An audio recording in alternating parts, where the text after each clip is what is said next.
Yeah, Fine. yeah. I was raised in the house with him. Mr. Felix? Mr. Felix McMillan. And they taught me mighty good. They teach me good. They said, I remember, says Joe, I said, yes, sir. When we are dead and in heaven, they said, we want to raise you as an intelligent nigger. We want you to have good friends like we are got. Say you'll never be scratched by good, rich, sensible white folks because they can tell who you are by your raising and your compliments. To show that you've been raised, he said, not by the colored, but by the white.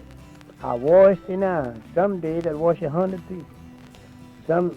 Every morning I'd have 5 beds to make up, 5 fires to mix, and the children to dress, and churning to do. And after that, but then I'd have some parts of the day. But I had all that to do every day. Raised right up in the house. You know, I remember telling them one story.